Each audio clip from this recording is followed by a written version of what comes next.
well, but this is a really good time of year to be pruning back our stone fruit. Now, in general, there's two basic methodologies when we prune fruit trees. The first one is more meant for, I don't want to climb a ladder, essentially. I want it to be a little bit shorter. Think of it like your hand sideways like this. And most of the branches every year are going to be cut back at about 6 or 7 feet up to where you don't have to get on the A-frame ladder all the time and do it. Now, does it affect the longevity or the lifespan of the tree? Yes, but minimally. Most prunists are only going to live 20 to maybe 30 years on a plum. You know, that's going to be about it. They're not a legacy tree. They're not a 100-year-old tree like an apple tree or a mulberry or whatever. You know, they're going to be a 20 to 30-year tree, and it might, pruning that hard, it might take 3 years off. I would rather not have to climb a ladder for 23 years.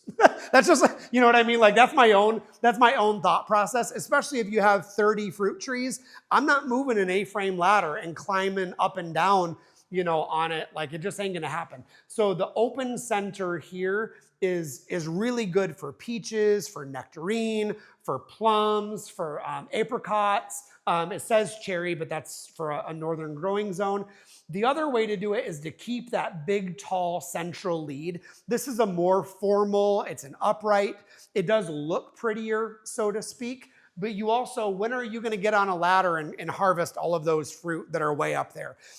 And honestly, it only gives you 3 more years of growth. I would rather not have to climb a ladder for 23 years and just be a lot happier, you know, with my life. And there's a lot of ways to do this. Lonnie is going to give us a demo here in a minute. Now, in general, what you won't be able to, I'm only going to show you what you won't see because of the distance between you and Lonnie, is really when we do the cuts. The main thing when we do the cuts on this is we want to try and get everything at about a 45-degree angle. Now, we don't want to go lower than that because then the bottom of our cut is right next to the newest bud, which risks that bud dying and rotting back. From where you cut, you're almost always going to have a little bit of dieback or callousing for about 1/4 of an inch. So I want to make sure that I'm at a 45 and not almost straight down. I don't want to be straight across because that's going to catch water. It's going to increase my risk of disease. So I want to stay above that line, not straight across, and generally stay at about a 45. Now, the main ones that I want to take out normally are going to be what's called water sprouts or water sprites. Some people call them in the north.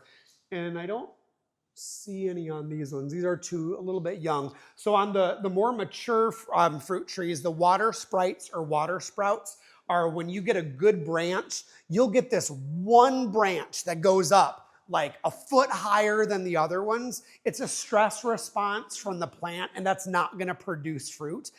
So that I'm always gonna take off those water sprouts or water sprites.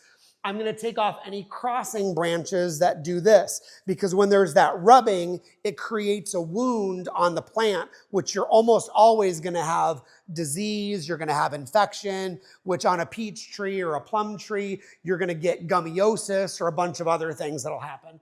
I'm going to take off any broken branches that I know are already wounded, focus on the ones that are in better shape or better health. Take off any the dead branches, the little tiny ones, you know, that are left on there from a greenhouse when you got it. Those dead ones aren't coming back to life. It ain't a Jesus tree, you know, so take off any of the ones that are dead. Take off disease branches or ones that are kind of hanging down. And then always anything that comes back around the base, I'm always going to take those off because usually that's just going to be a root stock that has come back. So I tried to focus on things that I know, you know, Lonnie's not going to bring in a tree that has, you know, root stock suckers that are coming up. But in general, this is kind of the direction that I would go as far as the pruning. Now, there's a lot of good tutorials of how to do it online. But I think honestly, being able to see it in person is super helpful. So Lonnie, if you want to come up, that's awesome. This one's a little trickier because of all the way over. Because of like what's in here. There's just a little more going on in here. Where like I have a beautiful canopy, a beautiful structure just right here, and a lot happening. There's a lot happening down here. So stand back and picture the tree. Who do you want? Who needs to live here? I'm gonna remove, I'm gonna remove, I'm gonna remove. Do I wanna remove that? I think so. I wish I could do this with all the stray cats in Crescent City and just who's gonna live here, who's gonna go, you're gonna leave. So this little branch right here, little skinny one, is gonna take over this area. This one is gonna be the one that creates this entire side of the tree. I'm looking at 1, 2, 3, and 4. Those are my mains. So anything below those are gone. This doesn't need to be here. It's actually looks like it's broken. This little bitty one's gone. This is an old dead one like Chris was talking about, those little wiry ones that are already dead.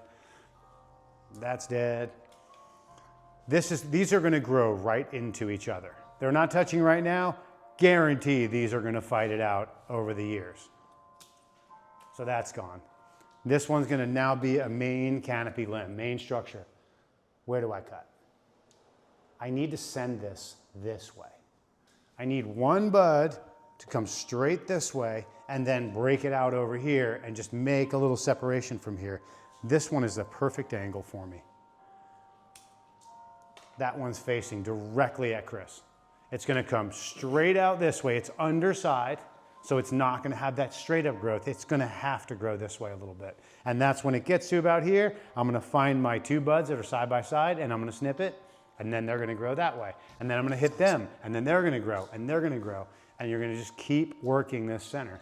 So I can move on to this branch right here. I already have 2 growths that kind of look about the right angles right there. So I'll leave those right here. That branch is dead. And you just keep dancing around the tree. This is on the interior. It's inside this branch. It's inside this. It's inside this. That one needs to go. This is actually inside the tree. It's big. It's a lot of branch, but it's inside the tree. And it's got some ugly marks. So off she goes. And so what? It was a 10-foot tall tree, but it doesn't matter. I don't want a 10-foot tall tree. I want a low, beautifully pruned tree. This is out here. This is heading this direction, also towards the interior. And there's a big, ugly knuckle here with damage. These are Felco, by the way. Best pruners in the world. Felco for the win. And these are the little ones. These are the baby pruners, and they're killing this. They have a great guarantee, too. Yeah, Felco rules the world. They make the F1s are a little beefier. And they come with a cool holster. Yeah, I have a couple of holsters. They actually have a holster for the F1s that has a little side circle one that the tips of these fit right into. Oh, that's cool. But they tend to fall out, but the F1 is the meatier one that will cut through, you know, it'll cut through some stuff. Yeah. But these surprisingly tough for what they do. The other ones I like are the old Cutco, you know, the old knife company. They used to have these ones, and you can literally get them replaced at any time. They're like 150 bucks if you buy them, but I find them at estate sales all the time for like $3 a piece, and I buy them every time I see them. So you see how these have grown this way, and this has grown this way? This was a bottom side bud. So you see how it's pushing that way? It gives me that push. So this is the perfect opportunity for me to split this one now. Find those 2 buds right there. This one's facing that way. This one's facing that way. Those are my 2 babies. So right above it, cut. That's gonna now give me my structure. So now we'll come over here. We're gonna do the same thing. Where are they gonna go eventually? I like this one because it's heading this direction. Away from this, away from this. It's gonna come right in here. This one right here. There's one facing that way, one facing that way. This one right here could work for me. This one right here, either of those could work. So a little bit of a trickier tree, a little more going on. One branch at a time. Just pick what you need to do, see what the tree needs to do. And if you're unsure of anything, just wait a month. Yep.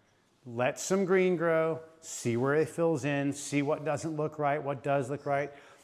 I don't have to keep this branch. I could keep this as a 3 main canopy tree. This could very well come out. if you choose to do that.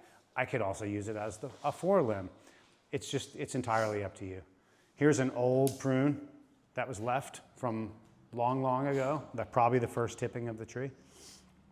So there's two awesome. plum trees pruned down from 10 foot tall to where they belong. That's perfect. Thank you. That's amazing. And, you know, probably some of you are going, wow, that was way more that he took off than what I thought he was going to, you know, take off. But what, you know, Lonnie is doing is he's looking at this tree right here, realizing that in a couple years, it's going to be at a much different level and at a much different place. And what I do like, if you look at a lot of Lonnie's stock, the trunks are really good. The trunks are healthy. The grafts are healthy.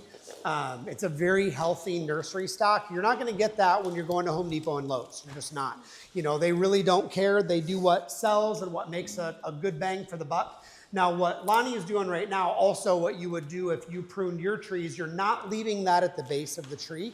You're going to take that and compost it somewhere else. Because if there was a fungal issue or gummiosis or spores, you don't want to compost that at the base of the tree that it came from, because that's going to inoculate that tree. Now, you can take that to a different tree, you know, but don't compost and use those sticks at the base. Now, some of you are probably also thinking, oh, can I root those? Can I put them in rooting hormone? It's just not worth it. You might be able to try and graft it if you're, you know, wanting to be a mad scientist, but by and large, what you take off, it's mainly not worth it.